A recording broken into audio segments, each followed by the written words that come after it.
பாருங்க வந்தோடனே வந்து அவசர அவசரமா சமையல் செஞ்சாச்சு. வாங்க என்ன சமையல் பார்க்கலாம்.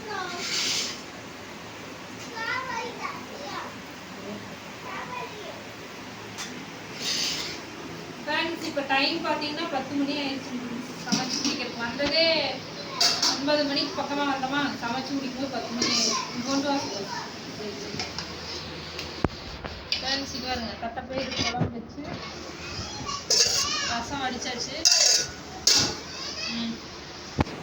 அவசரமா சமைச்சா எப்படி இருக்குன்னு தெரியல. சாப்பிட்டு படுத்துக்கிட்டா கரெக்டாக டைம். இப்போ நாங்கள் சாப்பிடும் போது 10 மணி. இந்த வீடியோ வந்து இன்னைக்கு போட மாட்டேன், நாளைக்கு தான் போடுவேன். பார்த்துக்கோங்க. உங்கள் வீட்டிலலாம் என்ன சமையல் அப்படின்னு சொல்லி சொல்லுங்கள். முதல்ல சொல்லியிருந்தேன், பெரியமா செஞ்சு வச்சிருக்கோம். நான் சொல்லாமே வந்துட்டு எப்போவுமே நான் சொல்கிறதே இல்லை. அதனால் வந்து வரும்போதெல்லாம் நைட்டு வந்து சமைக்க வேண்டியது. சொல்லிட்டு வராமல் இருந்தோம்னா ஒப்புன்னு போயிடுவாங்கன்னு சொல்கிறது இல்லை. சொல்லாமையே வந்தது. இன்றைக்கும் கரெக்டாக நான் பங்களாபுதூர் கிட்ட வரும்போதெல்லாம் ஃபோன் பண்ணிடுறேன். அப்படி கரெக்டாக நான் பங்களாபுதூர் கிட்ட வரும்போது ஃபோன் பண்ணிட்டேன். அப்படி பேசிகிட்டே வந்துருந்தேன். ஓகே வாங்க சாப்பிட்லாம். ரொம்ப டைம் ஆயிடுச்சு, நாங்கள் சாப்பிட போகிறோம். அனைவருக்கும் இனி இரவு வணக்கம். அடுத்த வீடியோ பார்க்கலாம். Bye friends.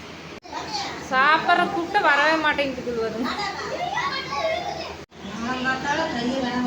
சாப்பாடு பெரியமா போட்டு வச்சாச்சு. வரும் வராங்க மேடம். சோறு நான் சாப்பிட்டேன். போட்டாச்சு. ஸ்பூன் எடுத்துட்டு வர சொல்லு. ஸ்பூன் இருக்குது.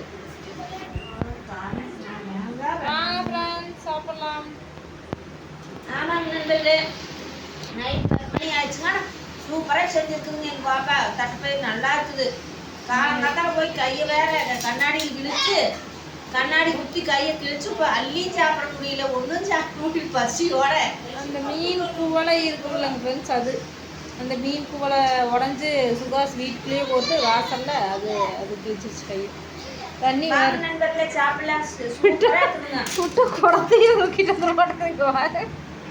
ஒரு வேளை சாப்பாடு சாப்பிட்டு தண்ணி குடிக்கிற பாருங்க. தண்ணி அளவு வயிற்றுக்காக இத்தனை அலைச்சல் வந்து 9 மணிக்கு அவசரமாக சோறாக்கி என்னென்ன சாப்பிட சொன்னா சம்மந்தமே எல்லாம் கடையில் வாங்குவோம். அப்புறம் இந்த மாதிரி டைம்ல அவசர அவசரம் செய்வோம். அதுதான் எங்க வேலை. சம்மந்தமே இல்லாத நான் 8 மணிக்கே கடையில் வேறு சாப்பிட்டு தூங்கிட்டு இருப்போம். இன்னைக்கு வந்துட்டு இங்கே அது வேறு தக்காளி சாப்பாடு செய்ய சொல்லிச்சு. மத்தியானம் அங்கே செஞ்சிட்டோம் சாமின்ட்டு அதுக்கு ஓட்டேன். சரி வாங்க சாப்பிட்லாம். கரெக்டாக போட்டு செஞ்சுட்டோம் பார்த்தீங்களா. இன்னும் கொஞ்சம் மிச்சம்.